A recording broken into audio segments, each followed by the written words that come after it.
What's going on, y'all? It's Jay Small Reviews here, back at it again with another video. Originally, this was supposed to be just a trenches predictions, 5 battle predictions, but due to obviously recent events in the news of yesterday, one of the very rare times that I'm going to be talking about something that's not 100% battle based or around a battle getting booked. We are going to have a little conversation here and just give some of my thoughts on what's been happening with the trenches card. You're not going to go too in depth, try to talk about situations that I don't know about, but just the information we've been given, the information that we see, and how I personally feel about it. So what we're going to do, obviously, with the card being a lot shorter, and, coming from where the original card was to here, that they Chernobyl the card, you know what I'm saying? It's been tore down really to the core, but you still have a great main event that I want to talk about. And we'll talk a little bit about these battles. So first half of this video, going to be quickly talking about the predictions, and then in the second half, I'll talk a little bit more about, sadly, what everybody else is talking about coming with this card. So without further ado, let's start with the predictions. So, first battle I'm going to talk about is Real Deal versus Dub the Phenom. Just because I'm not that familiar with Dub the Phenom's body of work. With that being said, Real Deal is a professional of the highest degree, longest reigning King of the Dot champion, right? And just has went to war with so many different guys. Even when he does have local, or I don't want to say local battles, right? But smaller league battles or talent against talent that we might not all know like that. I think Real Deal is enough for pro to just easily cover the spread. Probably win that battle 3-0 or 2-1, depending on if Dub shocks some people. Maybe has a great round. So got Real Deal winning that. From there, you go to Ness versus Dot. This battle is ridiculous, but it's fire. Just in the sense, this is entertainment based. I'm not looking at this like, oh, let me get the craziest bars. Are they going to rise to the occasion and be battle of the night? Of course not. Dot is a living parody of battle rap. I feel like that's always how he's been. There's always people like Dot doesn't rhyme. He's not fire. I think his whole purpose is kind of that, right? He's kind of like that dramatic version of what of kind of what people have no idea what battle rap think it is, and then there's Dot kind of playing into that. So there's comedy to Dot with the occasional random haymaker just thrown in there, and Enos has been better than ever. At the end of the day, his flow pockets and animation is, I'm not going to say so much a parody, because there's things that Enos does objectively fire, right? Like the way he raps, just purely raps, cadence, flow, one of the best. So Enos should win this battle because he does things better objectively in terms of like attacking and battle rap. But overall, it should be really one of the more entertaining battles that you're going to get here. Then you have K Walker versus Riggs. I have Riggs pretty much washing K Walker. K Walker lyrically, just I don't feel like always battling up to a battle rap level. Even the flow is a bit archaic, and I don't think Riggs is the craziest, but he is just your, run-of-the-mill puncher, kind of pen-heavy, mid-tier, maybe lower mid-tier, and I just think that he can just do battle rap at a higher level, even if they're not there. I'm not expecting either of them to be 10 out of 10, but just Riggs can reach higher levels, and I feel like just does things smoother in almost every facet of battle rap. And with all that's the undercard covered, right? What's left of the undercard. And then you get to the battle that still, has value, and that's easy. The block captain versus Reed Dollars. Obviously, big time Philly hierarchy kind of here at the top.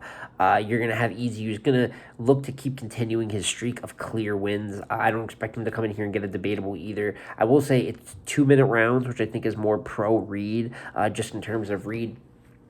When he has gotten a rap on the little bit of the shorter side, I feel like versus Will and Nitty are kind of like shorter rap battles, and some of his bigger, right, highlights over the last few years. And in general, flow pockets and the little bit of real talk he's going to talk, especially for a guy who struggled maybe with like filler, maybe rapping some stuff that's not so direct. He can condense down to the exact things he wants to rap about, maybe some of the exact topics he wants to touch to without it running too long, as opposed to Easy, who the more time you get, I mean, this man can rap up to 7 or 8 minutes of just character assassination, good writing, performing, and when you limit the time, it's a little pro Reed. But even with all that being said, I do have Easy 2-1, if not 3-0 clear, with probably one round being great or extremely debatable. As great as Reed is, he does have a slight chance of winning this. When you're a legend like that, you always have a shot. But I've said it, very out of many of Easy's battles, until he loses clear, maybe outside of 1 or 2 final matchups that I think are difficult for him, I'm just not going to predict him to lose going into the battle until I see it for myself. And particularly with Reed, I just don't think, outside of like pure rapping and flow pockets, there is a specific facet of battle rap that he does better than Easy right now. If there is, you guys let me know down in the comments, but I think Easy right now just overmatches him in all accounts. And while I think we're still going to fire Reed, it's hard for me to see a world where Easy doesn't win this battle extremely clear. And now with all the battles talked about, let's talk about the reason why some of these battles didn't go down and all the stuff going on with the Trenches card. And now, briefly, like I said, I'm going to talk about this whole Danny Myers situation, and really what's happened with the Trenches card. I'm not going to go over every single detail, right? But obviously, Holmesy, Prep, Swamp, Danny Myers have all backed out of this card, and Truffaut. Everyone was backed out, pulled out from URL. Now, if this was a contracted situation where all these guys were under contract and they said, "Yo, you can't battle there, come back," I've always said you have to honor your contracts. Do not sign an exclusivity deal if you do not want to deal with the things that come with an exclusivity deal. Now, while that would be a whole other video, a whole other thing, that's because in this particular situation, apparently everyone that's been pulled off the card was not under contract. Okay, so if you're under contract, whole different convo, and I'm going to really be pro-league. That's why you sign contracts. These are grown men and women. If they sign a contract, that's what you got to fulfill. You're the one. No one forced you to put your pen on that paper. But what happens in this situation where there is no contract? And that's where we hear more talks of predatory business practice. The word monopoly is thrown at URL. And I think really, no matter how you feel about the topic that I said before with contracts and things of that nature, when you start talking about sending people lump sums of money or opportunities just to specifically not battle on a card, to some extent, there is the war aspect of Easy and URL, right? I don't think that Easy should be fully blindsided by this. You go with the big company that's been known to do things like this, right? And it's happening. And I figured specifically with Swamp, I mean, a guy who I think is going to be one of their premier talents going forward as a star, I don't see how you think that one was going to, like, I don't, that never realistically was going to go down, in my opinion. I just don't see that. Swamp may have even used it as leverage for all we know, right? But the situation really to talk about here is the Danny Myers one. It's as simple as this, because I don't like talking about topics like this, a bunch of nothing. It's really a bunch of opinionated and just messiness, and not really we don't know the business behind the scenes to a T.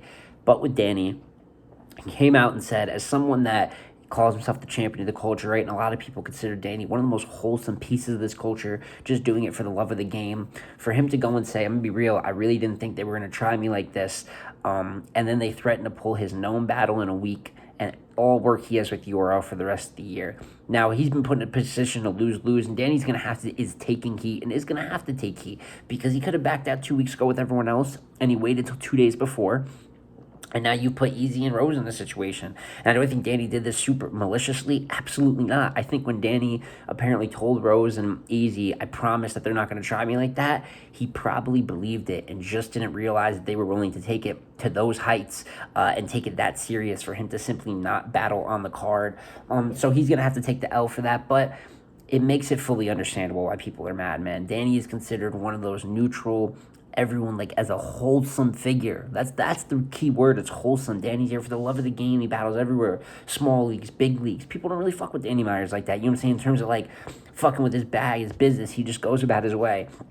So to draw the line at Danny, I think it just shows a new level of just like seriousness. Even if you didn't know that existed, you really look at the prior business practices, this has been a thing. But to do it in this situation so publicly and almost like unapologetically at that right before the event, it's completely understandable why people are upset overall. And on top of that, truth be told, URL is not having their best 6 months at the start of the year.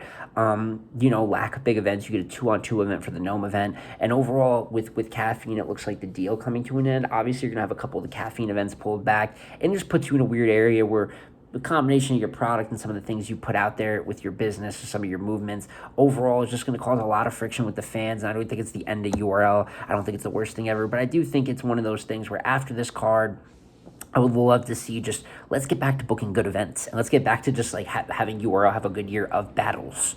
Because I think the most frustrating thing is that there's all this drama every month with something in Easy URL, something Easy URL, and a lot of people just are waiting to see what URL does for the second half of the year. It gives off the optics of like you're focused and you're putting your hands over here to stop this instead of putting together your own cards and building this. Now, URL is still the #1 league in the world, and obviously as media, I plan on covering all these events. I'm covering Trenches. Next week, I'll be covering Double Impact. And that's just someone that said, I don't really like the Gnome Impact concept, but I'm going to cover Battle Rap because I love Battle Rap no matter what's going on out here, no matter all the craziness. But I will say the Trenches card wasn't the most humongous card in the world, and while Rose and Danny is a solid battle, right? For all this fallout and craziness, was it really worth it? was really worth it for a battle that's just cool, and a card that's just cool. It's still got the main event, which is really what's going to sell that card anyways. So it's almost like a lot of pettiness at a time where it just doesn't seem like it needs to be done. And it's like overdoing it in a small situation, and it's made them look a little bit crazy. I think that it's not just a fully 100%, you know what I'm saying, on URL. You kind of have to expect this when you've been going at them for months. But when you go and fuck with someone like Danny Myers, it's well respected the way he is. You should not be shocked at all these canceled subscriptions and people that are upset because you're messing with one of the most loved talents in the game. But that's just my quick little thoughts on this, man. I didn't want to get too long-winded, maybe talk over myself. I just don't like really talking the drama stuff. We only have half of the information, or we have enough of the information to know exactly what went on, but we don't know the numbers, the price pools, and and all these different. It's just, I don't want to talk about this speculation. I want to talk about battle rap. But with this card, it has literally just been so like mutilated by the politics and everything going on, and the blocking of battles and things of that nature, that I just thought I'd give my little thoughts on this one. You're rarely going to hear me speak on stuff like this, so if you don't like this video or this particular topic, don't worry about it. You're almost, maybe something else crazy happens again, but for the most part, not divulging back into this. Looking forward to recapping the Trenches event this weekend, even with the small amount of battles, and whatever predictions, recaps, and other big events come out this way. But you guys, let me know down in the comments below. First of all, what do you think about Easy and Reed? Who do you have winning that battle? I know it's going to be a lot of Easy, but if you do have Reed, let me know down in the comments how you think the path to Reed winning is possible. And let me know, what do you think is the next path for Danny Myers? I mean, even just aside from the blocking battles and all this dramaticness, the man has very limited matchups left as well. So what battles do you want to see Danny taking going forward as the year ends? Let me know down in the comments below. Like I said, sorry for this one. I know it's on the drama side. Just want to give my general thoughts. Hopefully they came out coherent. If not, it's whatever. This situation isn't coherent. But it's been Jay Smoke Reviews again, y'all. Like, comment, subscribe. I'm going to catch you on the next one. Peace.